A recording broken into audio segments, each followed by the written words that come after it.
O professor Galton Vasconcelos me avisou agora de manhã que ele teve um impedimento de poder se conectar, então eu pedi gentilmente a Andrea Lauermann, nossa coordenadora da clínica aqui no Instituto Langage, que participa aqui de todas as atividades, coordena, trabalha muito junto com a gente, que ela possa coordenar, então, essa última mesa. Muito obrigada, Andrea, te passo a palavra. Boa tarde a todos e todas. Então, vamos dar início à nossa última mesa, né, a mesa 4, onde teremos 3 apresentações de trabalho, a Júlia Montenegro, Mariana Negri, eu mesma, Caroline Lucírio, e com a supervisão da Érica Parlato, somos todas membros da formação em psicanálise do Instituto Langage e membros da clínica de bebês e seus pais também do Instituto Langage. Então, para início, Júlia é psicóloga formada pela Universidade Federal de São Paulo, especialista em saúde mental também pela Unifesp, psicanalista em formação pelo Langage, e atualmente ela é secretária nacional da Associação Lacos de Bebês e mestranda na University of Western Ontario, no Canadá. Júlia, seu tempo é 20 minutos. Obrigada, Andrea. Deixa eu compartilhar aqui a tela. Deixa eu ver aqui.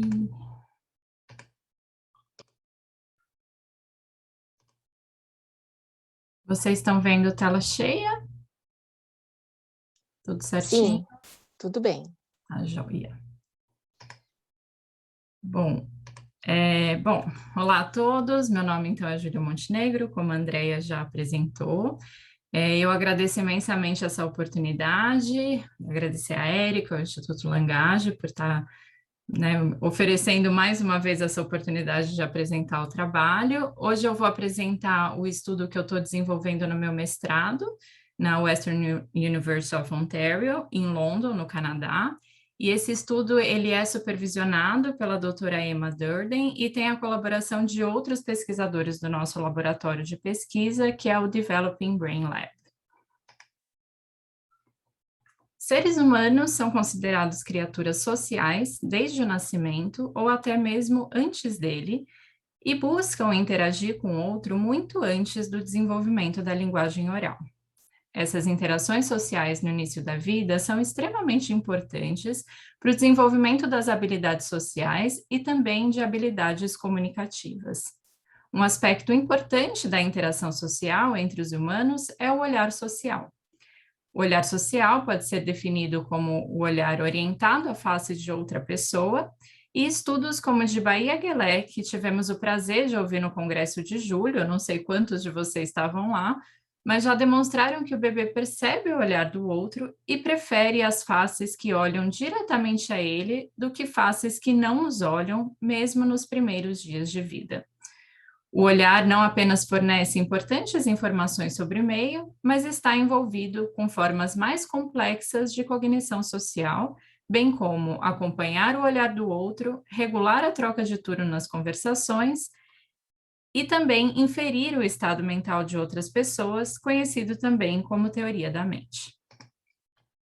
A cognição social é definida pela cognição pela qual os indivíduos percebem, pensam sobre, interpretam, categorizam e julgam os próprios comportamentos sociais e os comportamentos dos outros indivíduos. A cognição social, por sua vez, permite que os indivíduos compreendam e atribuam sentido ao mundo, tendo assim um importante papel nas interações sociais. O desenvolvimento da cognição social e também da comunicação começam muito cedo na vida e dependem da habilidade de cada um de responder de forma espontânea às aberturas sociais. Bebês humanos buscam a interação social com o outro muito precocemente em suas vidas, e bebês que não respondem espontaneamente às situações de interação social e apresentam dificuldades no olhar podem estar em maior risco para um possível desenvolvimento de transtornos neurodesenvolvimentais, tais como o transtorno do espectro autista. O transtorno do espectro autista é um transtorno neurodesenvolvimental que inclui dificuldades na comunicação e interações sociais e comportamentos repetitivos e interesses restritos. Estima-se que o transtorno do espectro autista afete 1,5% das crianças e adolescentes no Canadá, segundo a Agência Nacional de Saúde Pública deste país. Normalmente, o diagnóstico não é feito antes da criança completar 3 anos de idade e a manifestação completa dos sintomas pode aparecer mais tarde no desenvolvimento. A mediana da idade de diagnóstico no Canadá é 5,3 anos de idade, variando de 2 a 17 anos de idade. E aqui eu trouxe um pouco das informações do Canadá, porque o mestrado está sendo realizado aqui, então era importante trazer os dados desse país. Dificuldades no olhar social e preferência por padrões geométricos cedo na vida têm sido associados à incidência maior de desenvolvimento do transtorno do espectro autista. Estudos anteriores já demonstraram essa associação em crianças de 14 a 42 meses de idade.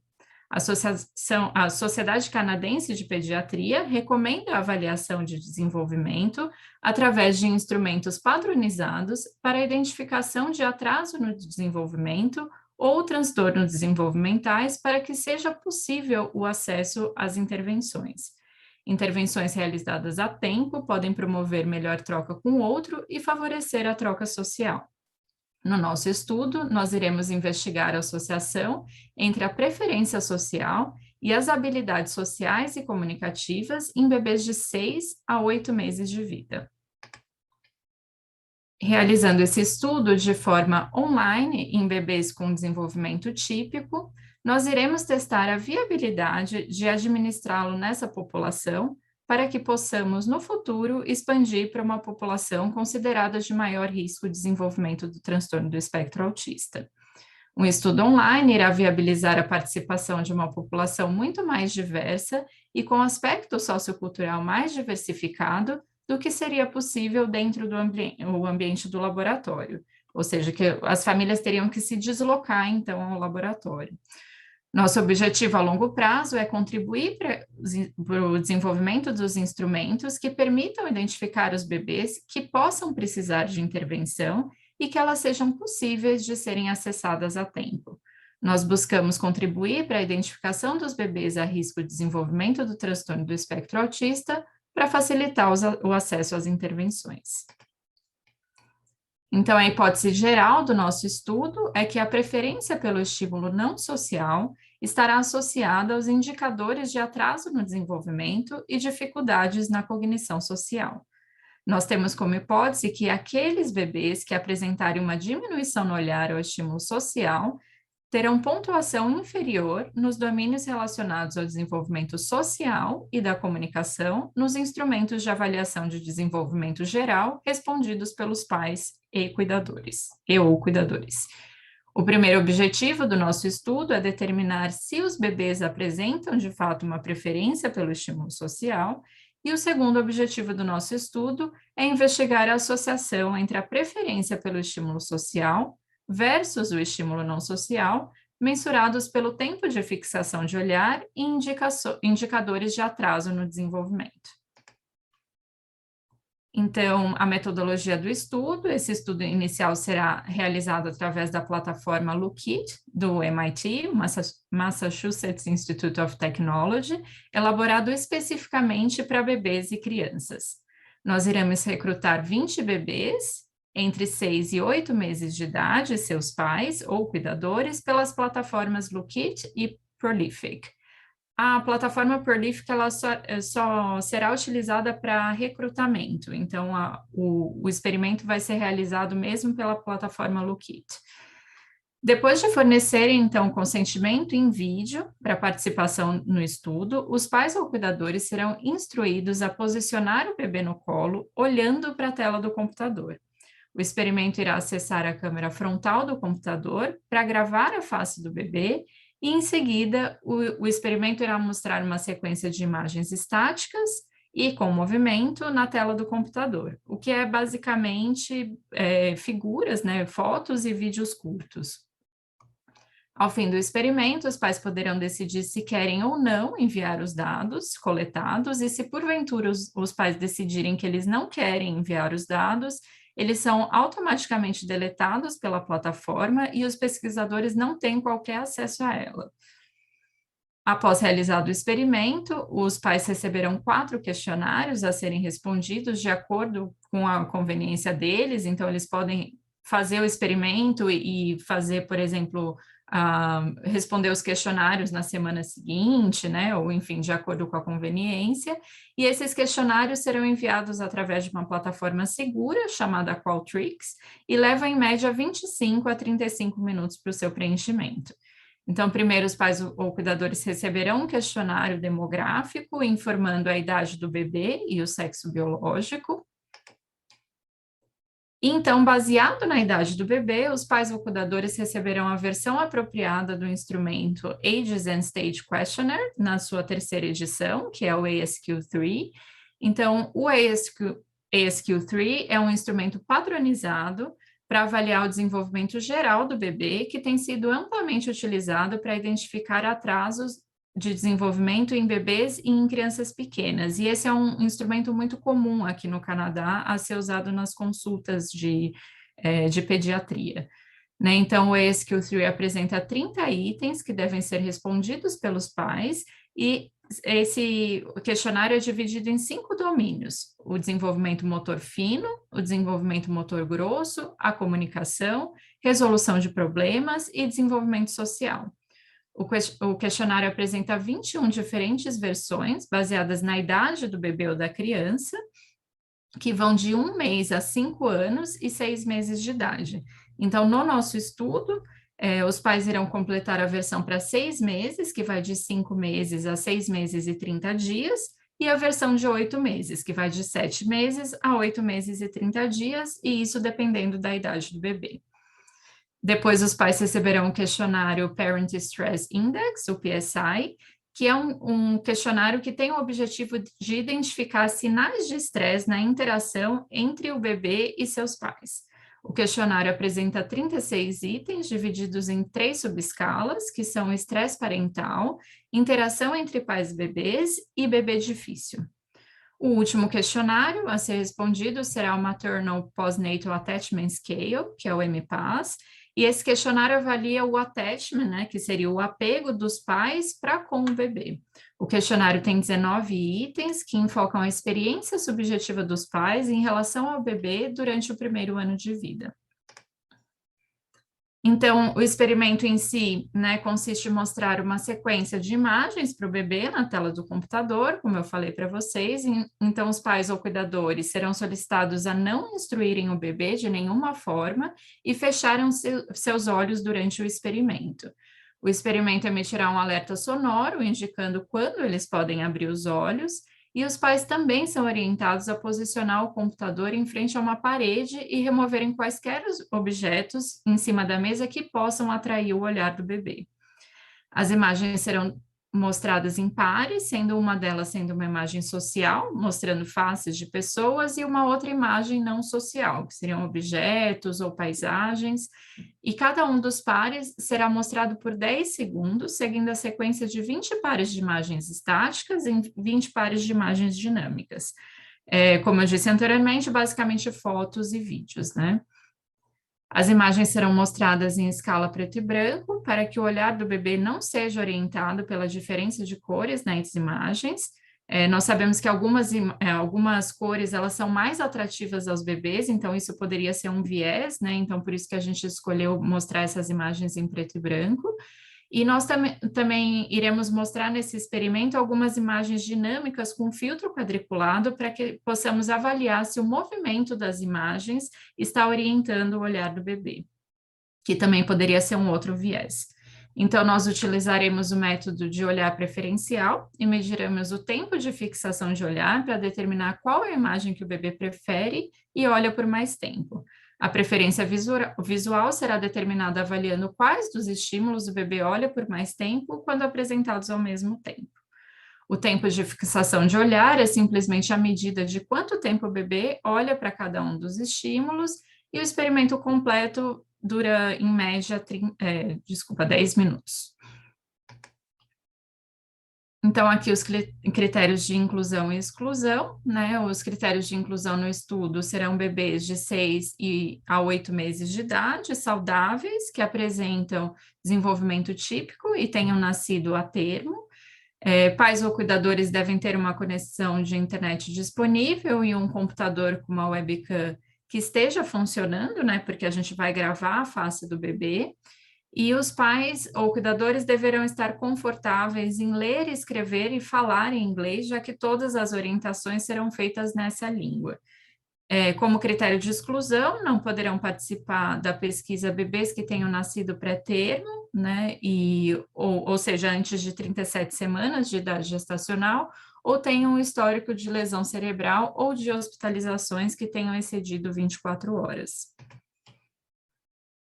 Então, para análise, né, dos nossos dados, o olhar preferencial e o tempo de fixação de olhar serão utilizados como variáveis dependentes. Então, se o bebê, porventura, olhar em outra direção que não a tela do computador por mais de 50% da exibição daquele par de imagens, esses dados serão excluídos da nossa análise. E para o objetivo 1, para determinar se os bebês preferem o estímulo social versus o estímulo não social, nós iremos examinar a porcentagem de fixação de olhar para determinar qual estímulo o bebê olha por mais tempo.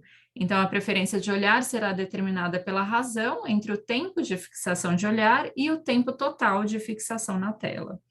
Para o objetivo 2, para examinar se os resultados nos domínios de desenvolvimento social e de comunicação, medidos pelo instrumento ASQ3, estão associados com a preferência pelo estímulo social, nós iremos utilizar a regressão logística binomial para analisar como a pontuação no instrumento ASQ3 pode prever a preferência pelo estímulo não social, controlando para o tempo total de fixação de olhar.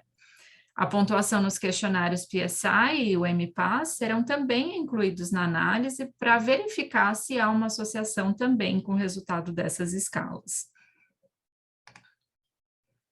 Então, identificar bebês com risco de desenvolvimento e dificuldades no olhar social pode facilitar o acesso a intervenções a tempo, possibilitando a melhor troca com o outro no início da vida, facilitando o desenvolvimento de habilidades sociais e favorecendo, então, a qualidade de vida. A identificação dos bebês em risco de desenvolvimento, o que não significa o recebimento de um diagnóstico precoce, isso é importante frisar aqui, é essencial para que esses bebês possam acessar intervenções adequadas e a tempo. As intervenções a tempo podem diminuir custos, tanto para a família quanto para o indivíduo, mas também para a sociedade. Esse estudo não se propõe a desenvolver uma ferramenta diagnóstica, mas sim contribuir para o entendimento dos sinais de risco que podem indicar o desenvolvimento futuro de transtornos neurodesenvolvimentais, tais como o transtorno do espectro autista. Então, futuramente, nós pretendemos dar continuidade a esse estudo, expandindo a amostra para uma população de maior risco para o desenvolvimento de TEA. Então, aqui estão algumas referências que a gente utilizou no nosso trabalho até agora. Eu agradeço imensamente a atenção de todos e gostaria muito de ouvir os comentários ou perguntas que possam também contribuir para o nosso estudo. E aqui está o meu contato. Muito obrigada. Obrigada, Júlia. Acho que é importante a gente chamar a atenção novamente, né, de podermos estar todos aqui à distância e comentar que esse evento, então, ele tem uma diversidade regional do nosso território nacional, mas também em relação ao globo, né, ao mundo, porque temos aqui a Júlia, que está hoje estudando no Canadá, mas também temos aqui no grupo colegas de Portugal. Então, estamos aí espalhados pelo mundo estudando o bebê. Agora, então, para o próximo trabalho, que foi desenvolvido a partir do atendimento de um sujeito encaminhado para a clínica do Instituto Langage, atendido, então, por mim e pela Mariana Negri, que é psicanalista, membro do Instituto Langage, psicóloga formada pela Unifesp, mestre pela mesma universidade, possui diploma universitário pela Universidade de Paris, e é membro administrativa da Associação Lacause de Bebês, atua em clínica como docente e como coordenadora acadêmica. Eu vou me apresentar, então. Eu sou fonoaudióloga, formada pela USP, sou psicanalista, membro na formação permanente do Instituto Langage, sou mestre em Linguística pela Faculdade de Filosofia da USP e também tenho aí uma experiência em clínica e hoje na clínica de bebês e seus pais do Instituto Langage também.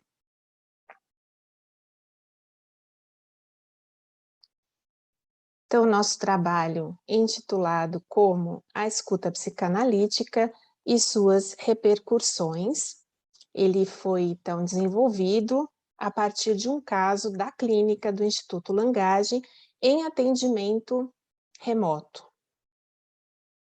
A clínica psicanalítica tem por princípio ir ao encontro da escuta das produções discursivas do sujeito, na perspectiva de identificá-lo na singularidade desse discurso.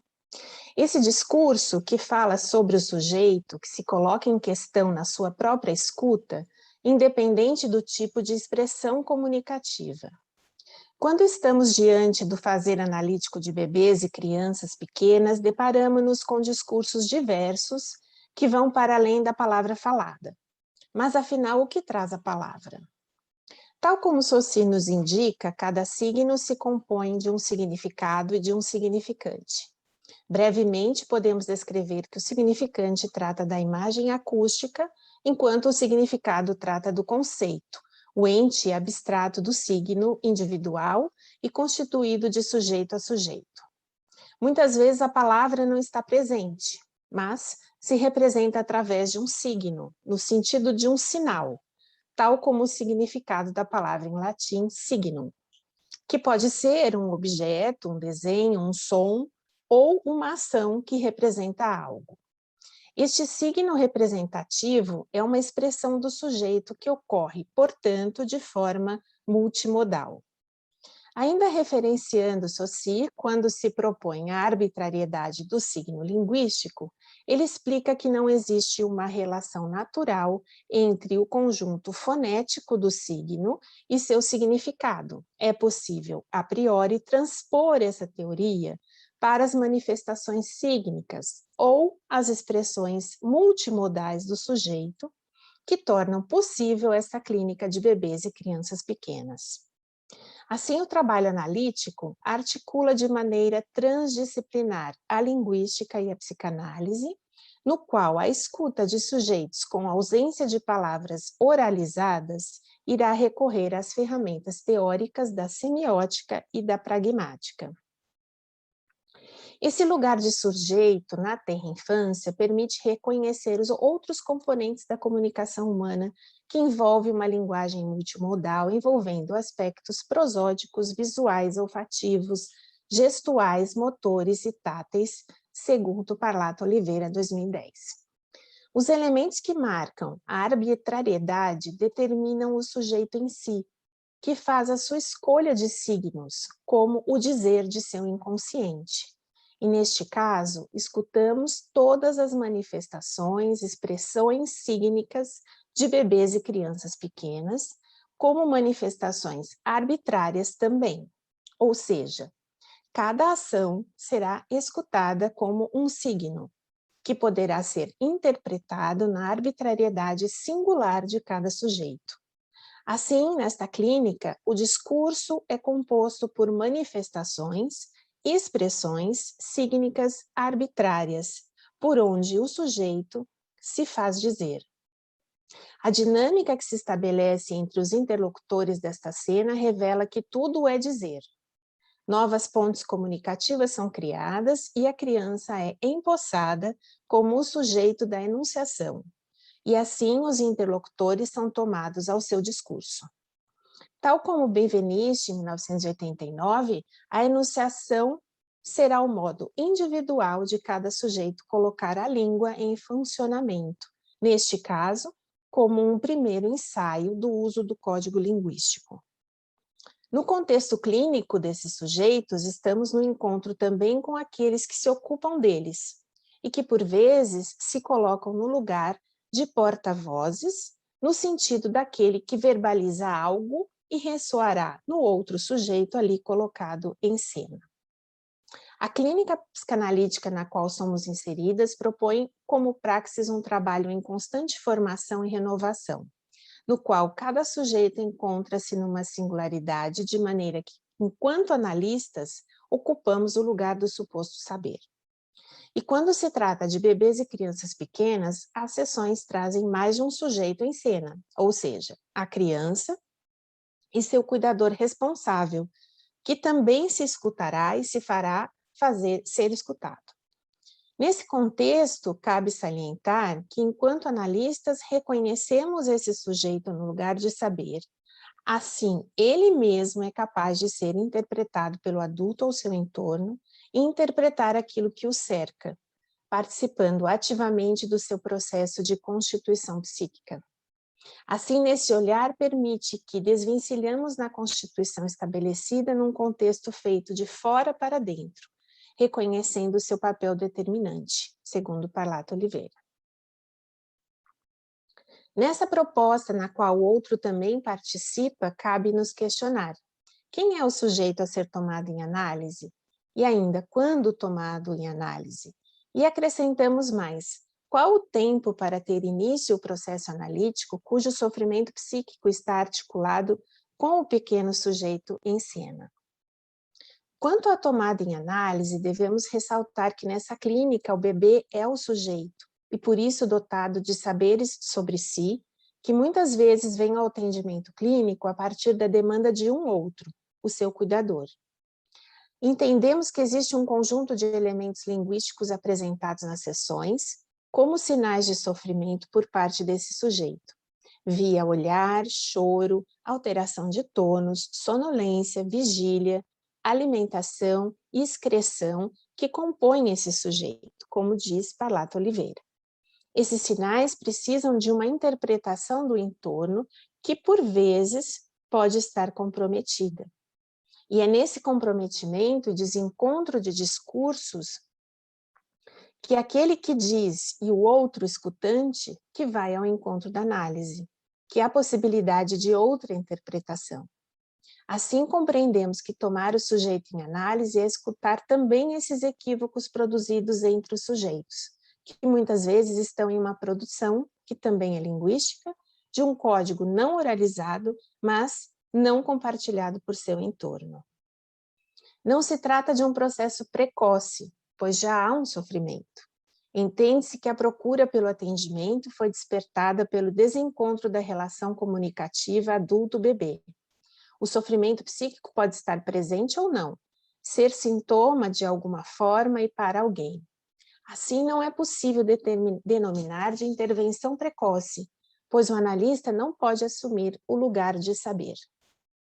Assim, o tempo do processo analítico será singular a cada sujeito e será determinado pela linguagem multimodal dessa pequena criança, que por vezes ainda não faz uso da palavra, mas nos diz quando seu tempo de análise se esgotou por cansaço físico, emocional ou qualquer outra indisponibilidade.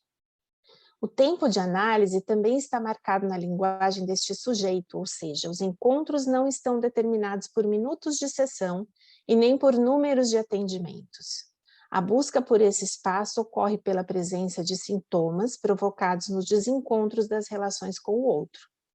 No caso do cuidador, muitas vezes, há um exaustivo caminho de desencontros de olhares e desencontros comunicativos durante o primeiro ano de vida. Muitas dessas demandas nomeadas por diagnósticos de autismo. Segundo a pesquisa de Catherine São Jorge, em 2011, todas as famílias, independente da condição da criança, provocam e buscam de diferentes formas a atenção de seu filho. Ela nos coloca também as diferenças de condutas em momentos do desenvolvimento do bebê frente às respostas dadas por esses pequenos. Diante dessas reflexões, o objetivo deste trabalho é discorrer sobre isso a partir do caso clínico de uma criança de 1 ano e 9 meses, que após investigação do diagnóstico de autismo por outros profissionais, investigação do diagnóstico de autismo por outros profissionais.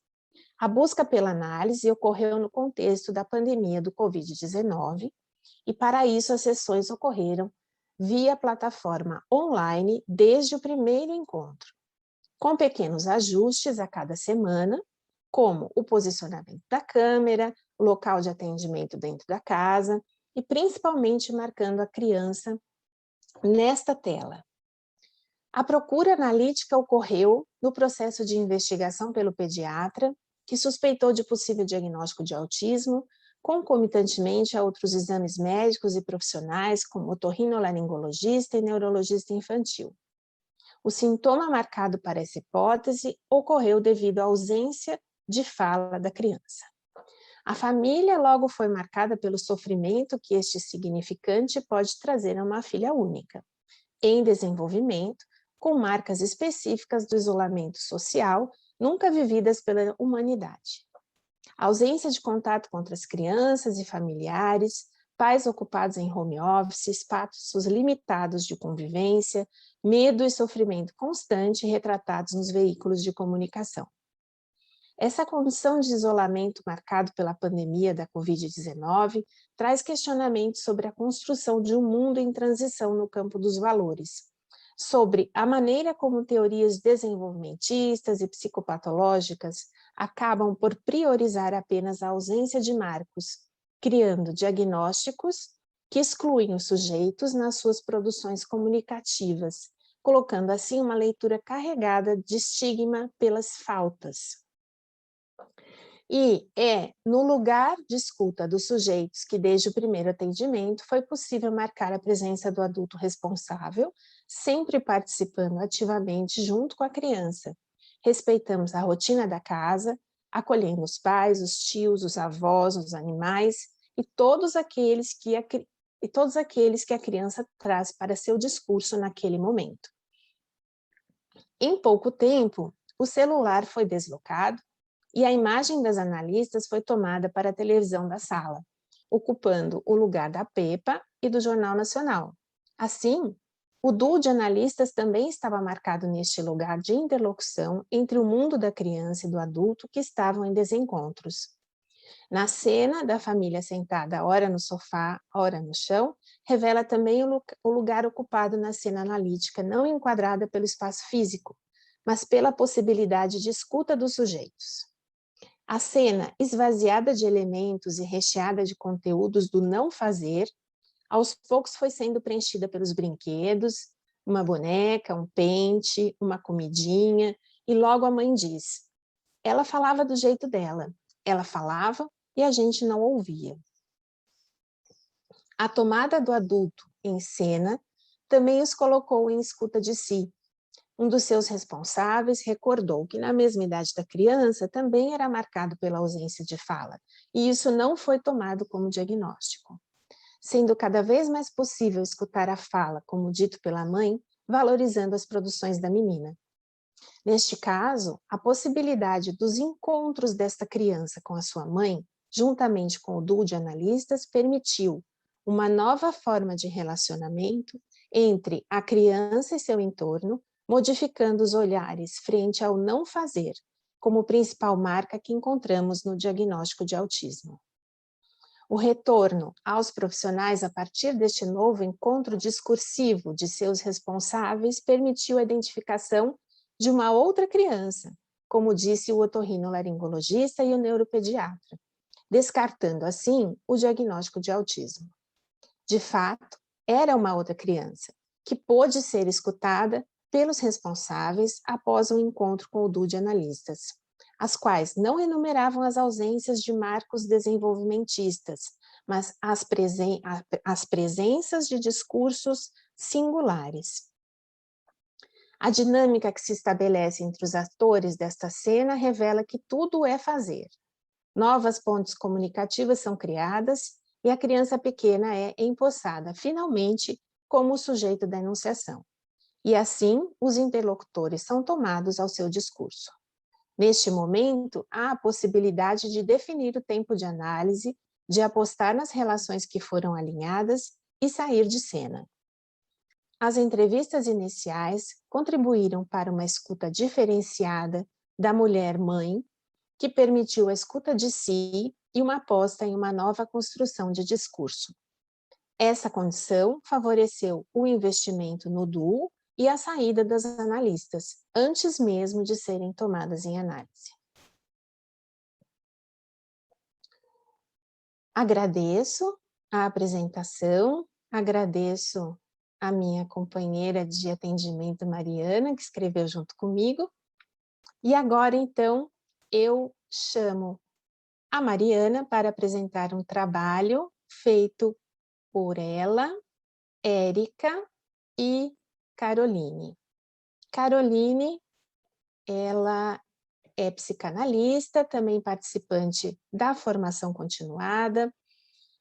Ela possui aprimoramento em psicologia e psicanálise em maternidade pelo Hospital São Luís, atuou em UTI neonatal, perinatologia e centro obstétrico, capacitada pela aplicação do PREO, atuou no Centro de Referência da Infância e da Adolescência do CRIA da Unifesp e, desde 2016, está na Clínica Psicanalítica de Pais e Bebês do Instituto Langage e, desde 2018, participa do Conselho Administrativo da Associação Francesa La Cause des Bébés. Mariana, 20 minutos para você. Boa tarde. Já está aparecendo? Não. Não? Aparecendo sua apresentação, não. Tá, Não? tá sim. Ah, sim, está aparecendo sim, gente. Ah, tá sim, desculpa. Tá, ok. Então, eu vou apresentar esse trabalho que eu desenvolvi junto com a Caroline, sobre gestação por substituição. A gente deu o nome, né, de gestação por substituição, vertigens do advir do sujeito. Então, é um tema que nós duas temos aí grande interesse dentro dessas novas configurações familiares. Questionamentos sobre a origem e o sentido da vida acompanham o sujeito em sua existência, marcando cada um por elementos precedentes à sua própria concepção. O mistério da origem é algo que passa em todo o nascimento, mas escapa no tempo e no que podemos chamar de início. Condição em que sempre há e haverá enigmas e mal-entendidos, que solicitam palavras na tentativa de tecer aquilo que está no lugar do irrepresentável, segundo Ansermet. Dessa forma, a cada nascer, inauguramos uma nova tela a ser preenchida e representada pelo novo. A história da concepção é um momento particular, íntimo e preciso, não acessível às nossas memórias, mas que nunca será como de outro nascimento. Doutor Zegero. E nesses acontecimentos, deparamos-nos com situações nas quais conceber não se concretiza apenas pelo ato sexual entre um homem e uma mulher, havendo também a participação de outros, quando recorremos a técnicas reprodutivas. Nesse cenário das tecnologias, novos ruídos e lugares simbólicos podem permitir diferentes construções em torno da primeira morada, o útero. Espaço corporal que nas reproduções naturais, sendo essas oriundas do ato sexual, sem intervenções médicas medicamentosas, cabe à mulher gestante ser portadora da gestação e, na maioria das vezes, a coincidência também de ser a mãe do bebê, aquela que se ocupará desse novo sujeito. A gestação, que sempre esteve na esfera do íntimo, passa a não ser mais da ordem do privado, tanto para o casal, tanto para a futura criança, que pode se tornar um objeto vivo de cobiça e manipulação. Essas crianças já estavam na intenção dos seus pais, mas houve a necessidade de intervenção médica para que a gestação pudesse ocorrer. Assim, as multiplicidades para o nascimento acabam sendo cada vez mais extensas, como, por exemplo, um casal heteroafetivo infértil, podendo ou não optar por doação de gametas e ou barriga de substituição, um casal homoafetivo, que dependerá de uma doação de um gameta e ou útero, e ainda um adulto que poderá decidir por uma produção independente. Nessas variedades, o que era impossível passa a se tornar um objeto de desejo. E com as biotecnologias conseguimos ir além do biológico, transpondo as restrições. Ansermet 2019. Ou ainda, o simbólico fazendo um furo no real. como encontramos nos processos de gestação por substituição, também popularmente conhecida como barriga de aluguel ou solidária. Esses termos muitas vezes são empregados como sinônimos, mas apresentam uma constituição distinta, sendo o primeiro o envolvimento de um investimento financeiro. No Brasil, não há uma lei sobre o termo, mas de acordo com a Resolução 2121 de 2015 do Conselho Federal de Medicina, a doação, mesmo que temporária, de um órgão não pode ter caráter comercial, portanto, não devendo ser utilizado o termo aluguel. Em outros países como Estados Unidos, Ucrânia, Índia, entre outros, a legislação permite a gestação por substituição por meio de um mercado lucrativo, no qual o bebê pode ser tomado como um objeto a ser adquirido. A gestação por substituição, além do acordo do não envolvimento financeiro, deve ser realizada por meio de um contrato, no qual deverá ser documentado um termo de consentimento livre esclarecido, relatório médico com perfil psicológico dos envolvidos, termo de compromisso entre as figuras parentais e doadora temporária do útero, garantia dos acompanhamentos multidisciplinares necessários, registro civil da criança e aprovação do cônjuge ou companheiro da gestadora. Ainda nessa legislação, encontramos que o útero deve pertencer à família do casal de intenção com consanguinidade de até 4º grau de parentesco, ou seja, mãe, em primeiro lugar, irmã ou avó, tia e prima. No entanto, esses documentos não garantem as futuras representações. Ou seja, nessas configurações, as funções simbólicas ficam divididas entre 2 ou mais sujeitos que ocuparão lugares distintos na história desse bebê. Uma mulher que passará pelo evento biológico da gestação e outro sujeito que irá se ocupar do lugar parental. No contexto desse trabalho, abriremos espaço para questionamentos possíveis, tais como: quais as representações possíveis para o sujeito que fará a função parental para este bebê, que está sendo gerado por uma outra mulher? E para a mulher que será a portadora gestacional? Safwan, em 2016, coloca-nos em reflexão sobre o desejo de ser mãe e o desejo de ter filho. O primeiro traz à luz da intenção de ocupar-se do papel do cuidado frente ao novo sujeito, tendo um distanciamento, abre aspas, do ter um filho, fecha aspas, no qual o bebê ocupa o lugar de objeto. Ansermet salienta o quanto esses 2 pontos do querer não estão no mesmo lugar, sendo o, abre aspas, objeto bebê a qualquer custo, quando muitas vezes não há mais o desejo, deparando-se com as ambivalências dessa possibilidade de produção.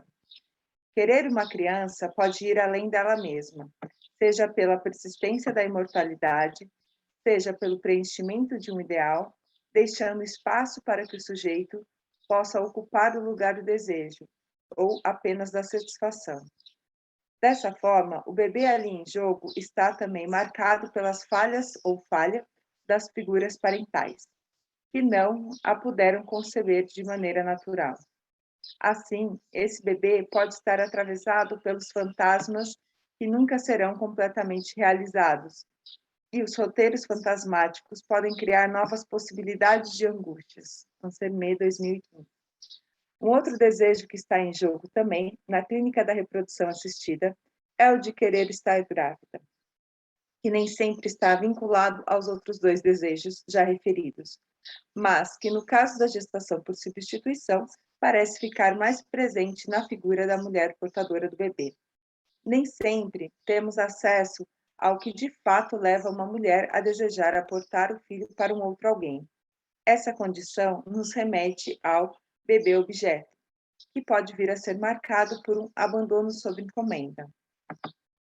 Frente a tantas questões, gostaríamos de destacar aqui quais seriam os possíveis efeitos dessa experiência para o bebê? Por muito tempo, coube a bebê o lugar de tábula rasa, mito descrito por Locke, que fazia referência a esse sujeito como alguém sem nenhum saber, sendo necessário investimentos externos para que ele pudesse se constituir enquanto humano. Dessa forma, Os cuidadores eram responsáveis por garantir boa saúde e condições necessárias para a sobrevivência. Trata-se de uma possibilidade de reconhecimento apenas das necessidades fisiológicas, desconsiderando quaisquer competências ou subjetividade advinda do bebê. O avanço das pesquisas nas últimas décadas, junto às propostas transdisciplinares sustentadas em diversos saberes, como as neurociências, a linguística, a semiótica, a psicanálise, entre outros, tem lançado um novo olhar para esse sujeito, apresentando-nos um bebê diferente daquele do século passado, um bebê capaz e ativo em seu entorno. Parlato 2019. Um dos autores, na década de 1970, a dedicar-se aos estudos e pesquisa com os bebês, que citaremos aqui, é Colin Trevathan, que, a partir da investigação sobre a capacidade de imitação dos bebês, questiona estudos anteriores, não mais garantindo a passividade do bebê, seja nos processos de aprendizagem ou nas construções das relações com o outro. A partir do seu estudo, tivemos surpreendentes contribuições no que diz respeito às competências e saberes do bebê. Segundo Parlato Oliveira, 2017, podem-se compreender que as habilidades do ser humano, em seus primeiros momentos, o capacitam e organizam-se a relacionar-se com o outro. O bebê, abre aspas, o bebê humano, ao contrário do que se supunha até recentemente, é dotado de linguagem desde os seus primórdios, e a sua capacidade interpretativa dos sinais que chegam até ele lhe permite organizar e sistematizar as informações que lhe são sensíveis. Sua linguagem permite não somente a interpretação, mas também a expressão complexa das suas necessidades e interesses. Fecha aspas, Parlato Oliveira. Tal afirmação nos permite apostar em uma posição ativa do bebê desde o início da sua vida pós-nascimento. E é interessante pensarmos que, quando falamos do bebê que acaba de nascer, estamos falando do mesmo bebê com 40 semanas de gestação, ainda no espaço uterino. As pesquisas que investigam as capacidades do recém-nascido aproximam-nos das descobertas em relação aos saberes constituídos ainda no período gestacional. A partir das contribuições sobre a sensorialidade fetal, sabemos que o bebê é sensível aos sons, cheiros, sabores, toques, movimentos, pois recebem, assim, informações provenientes do meio externo e do meio interno, que permite a ele adaptar-se à vida que terá após o nascimento.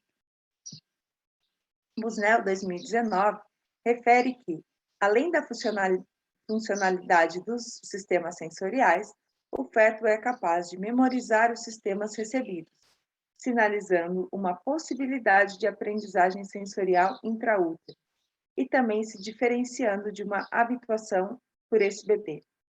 Se as sensações, abre aspas, se as sensações percebidas na vida uterina são referidas no pós-natal, isso nos mostra que o percebido deste período produz uma, entre aspas, memória no bebê, e isso independe do fato da gestação ter sido saudável ou estressante.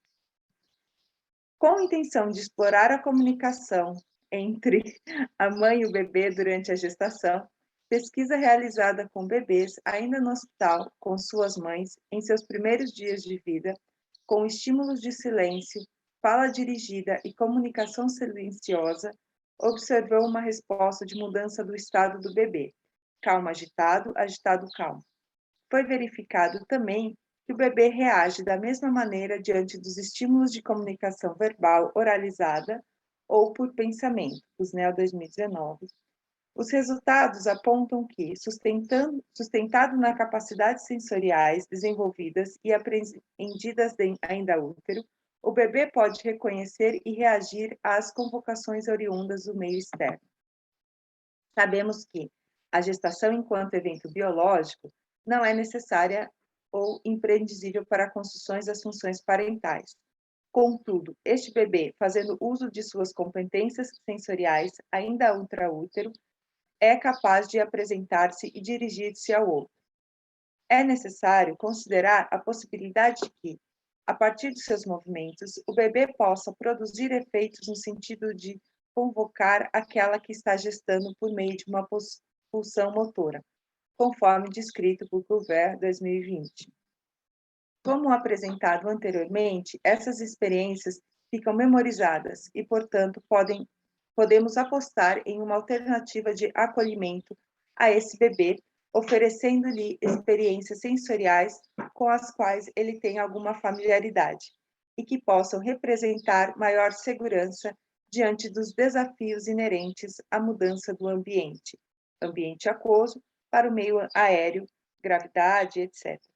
Este processo é denominado como referências identitárias, segundo Zeger, em informação verbal, em seminário do Instituto Langage, em julho de 2020.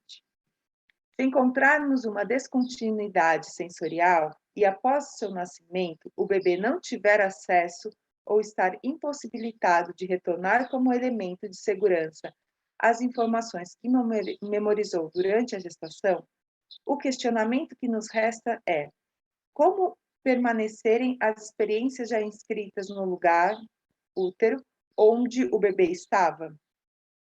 Segundo Zeger, 2016, no seu nascimento, o bebê passa para uma forma de autonomia do sujeito, já desejante e sensível à linguagem, na qual ele vai ocupar seu lugar com sua própria subjetividade, carregada de histórias que lhe pertencem e lhe atravessam. Essa história que ele herda de seus antecedentes é feita através de palavras, e com bases nas teorias psicanalíticas que propõem falar com os saberes e a percepção sobre suas competências. De acordo com Palato Oliveira, 2011, o bebê, desde seu nascimento, apresenta formas específicas de comunicação para com o outro. A teoria da intersubjetividade inata, proposta por Trevata em 2019, postula que o bebê nasce de uma consciência receptiva dos estados subjetivos de outras pessoas e busca interagir com elas. O autor afirma que o bebê ainda no útero, próximo ao seu nascimento, já está pronto para se comunicar. Um bebê nascido prematuramente, 2 meses antes do termo, pode demonstrar o mesmo desejo de protoconversação com o seu interlocutor, através de trocas de expressões faciais, vocalizações ou gestos realizados com ritmos precisamente regulados em uma percepção investigativa.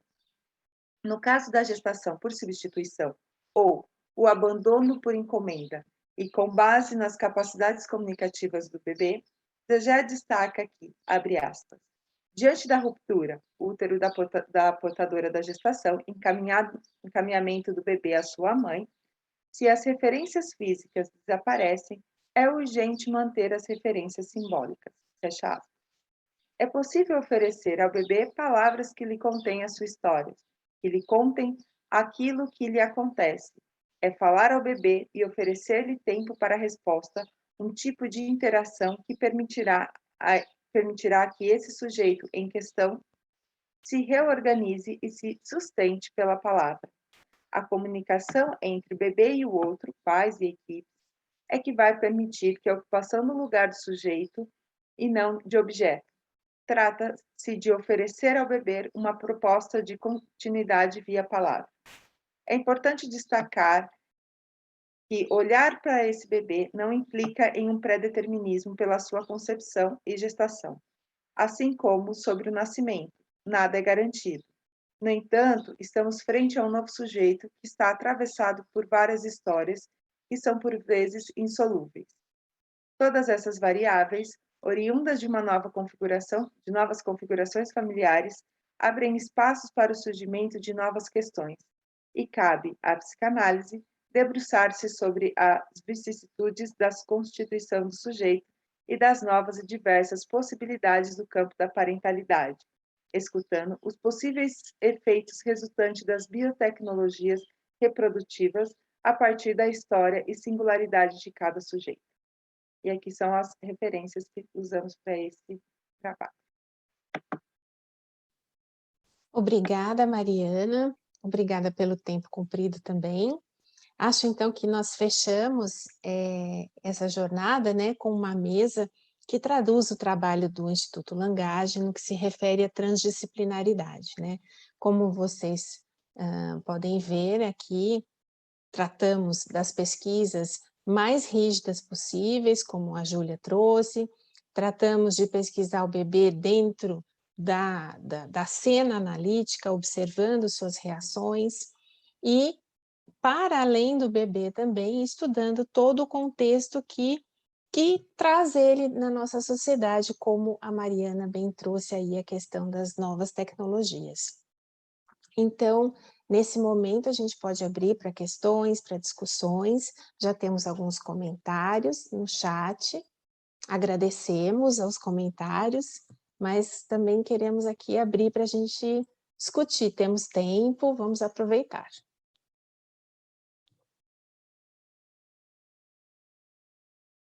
Basta pedir para levantar a mão, a gente abre o microfone, né? Acho que como a Andrea já muito bem disse, aí essa mesa mostra, né, como a gente pode fazer a ponte entre a clínica e a pesquisa, né, e como a clínica proposta no Instituto Langage, uma clínica que coloca realmente o bebê na cena, o bebê e seus cuidadores, mas a gente está lá também atento ao que o bebê fala na sua sessão. Né? Então, acho que isso ficou muito claro nos casos que foram discutidos durante o dia. Né? Então, se quiserem comentar, perguntar. Todo mundo que apresentou está por aqui ainda, então também, se vocês quiserem retomar algum outro trabalho que apareceu mais cedo, fiquem à vontade.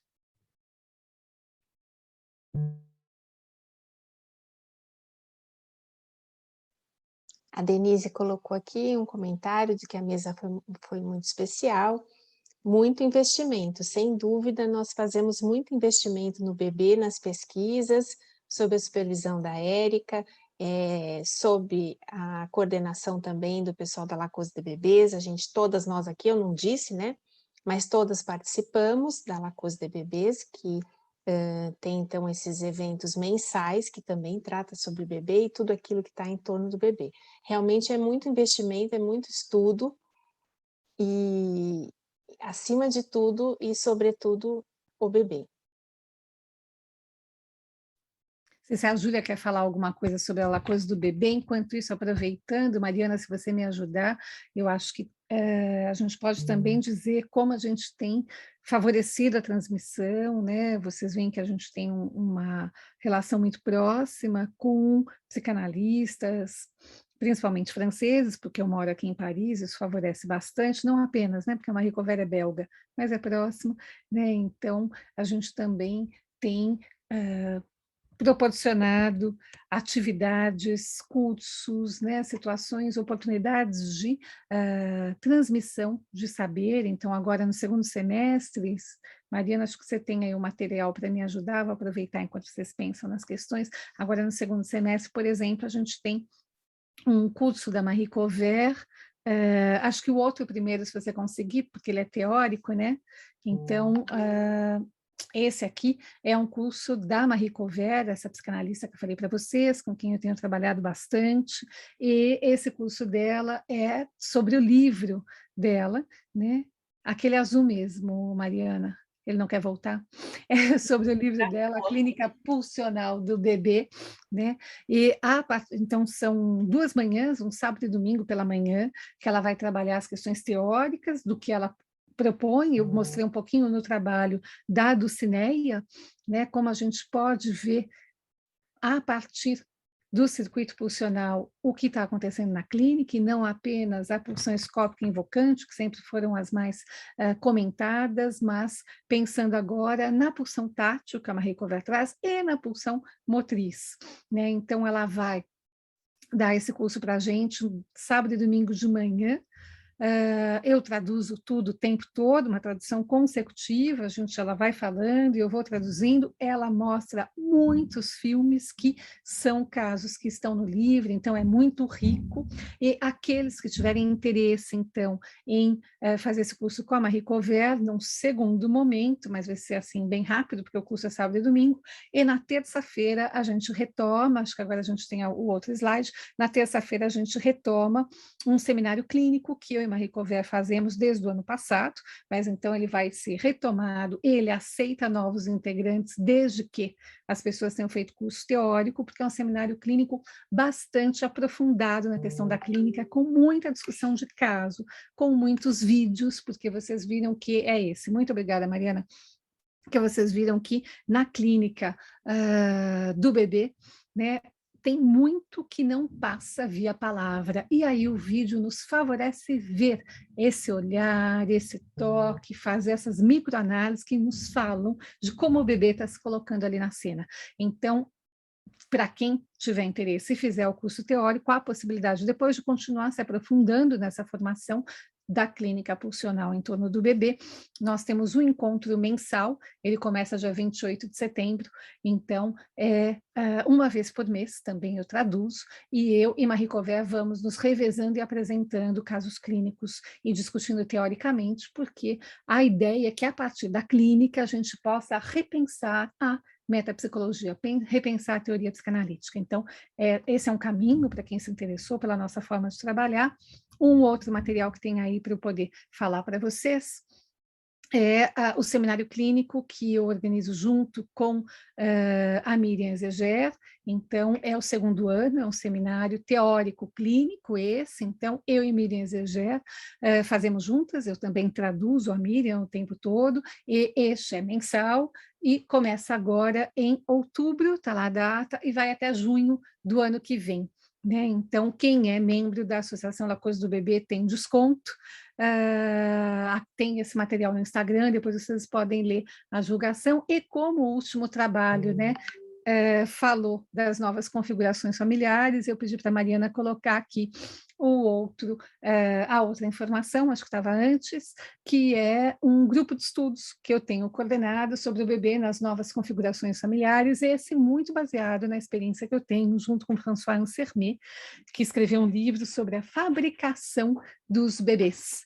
E aí, então, a gente discute muito dessa perspectiva que a Mariana e a Carol Lucílio trouxeram para nós. Então, lá no Instagram do Instituto Langage tem essas informações, vocês podem encontrar lá. Isso é só o que a gente está pensando do ponto de vista bebê, né? Um pouco do que a gente tem feito em torno do bebê.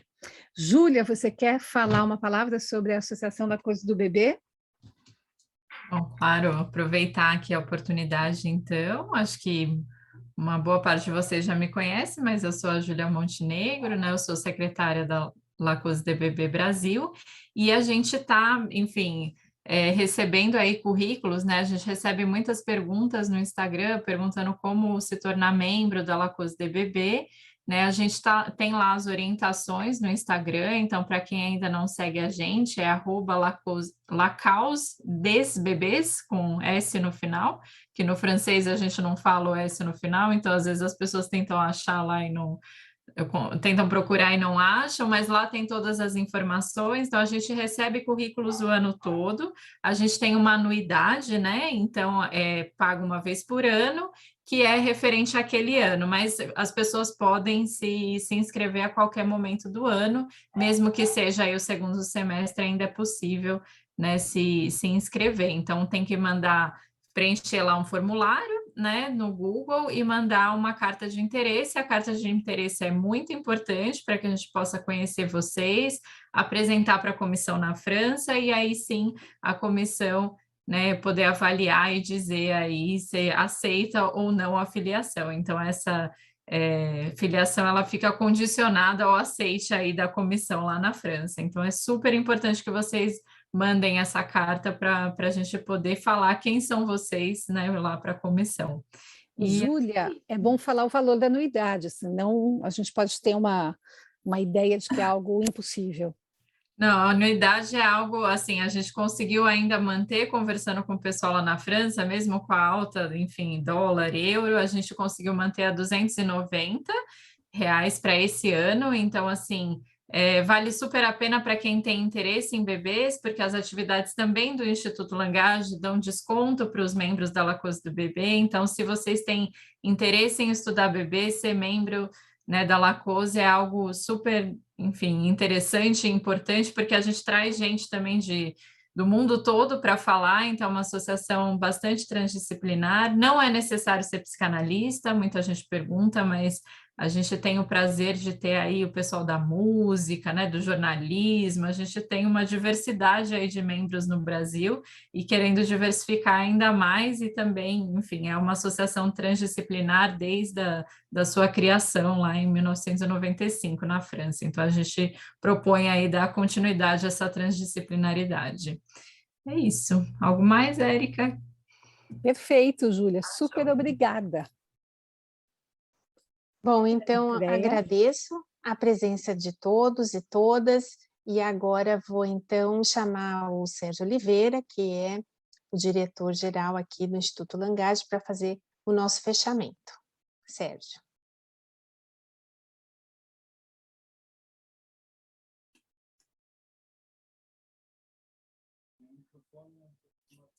Ele não tem o direito de abrir o microfone. Pronto.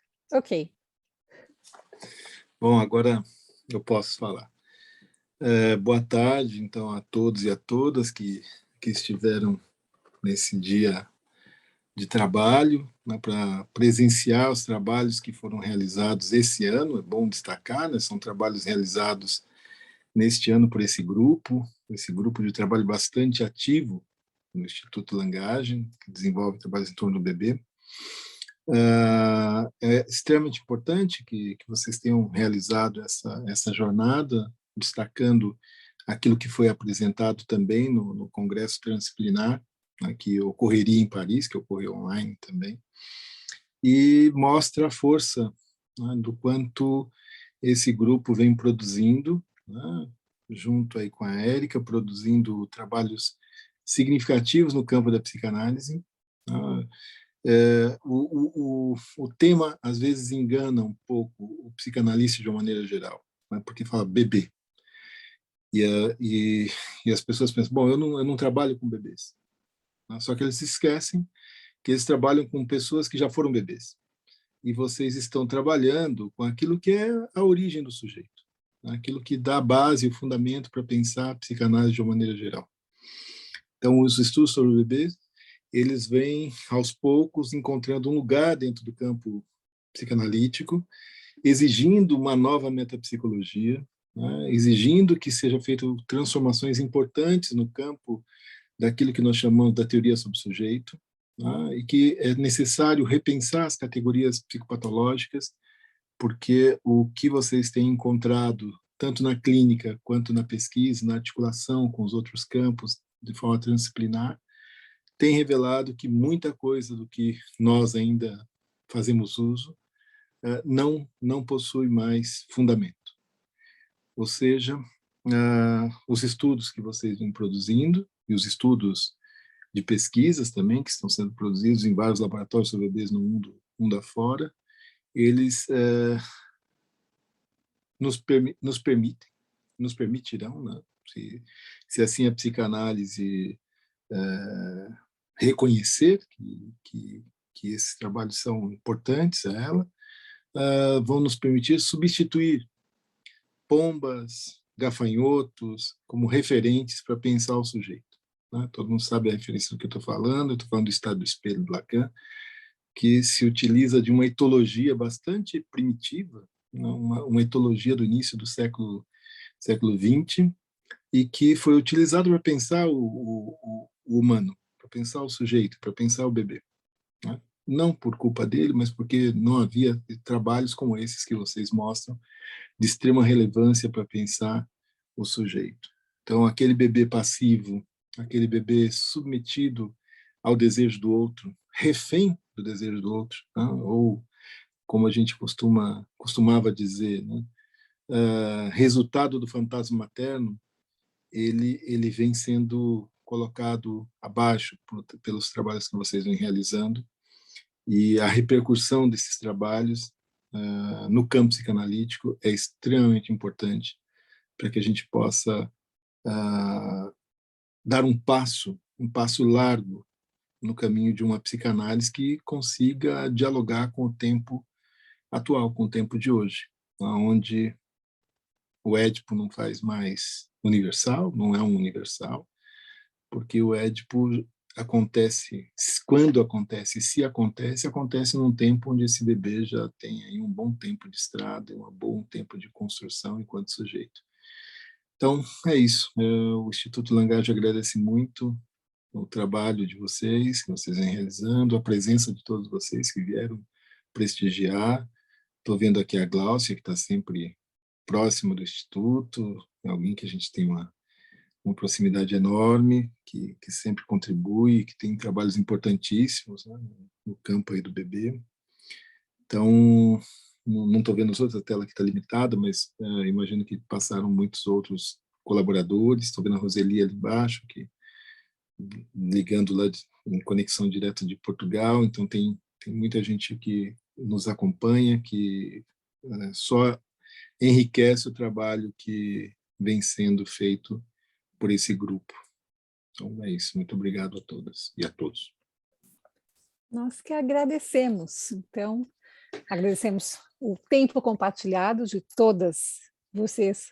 O dia todo foram poucos representantes masculinos aí, né? Espero que vocês tenham aproveitado. Estou muito satisfeita, estou muito realizada em ver a produção toda aqui do grupo, todo mundo que veio assistir o que a gente está produzindo. Então, só posso agradecer a todos que participaram, a todos que estiveram aqui presentes, e espero vê-los em breve. Até mais.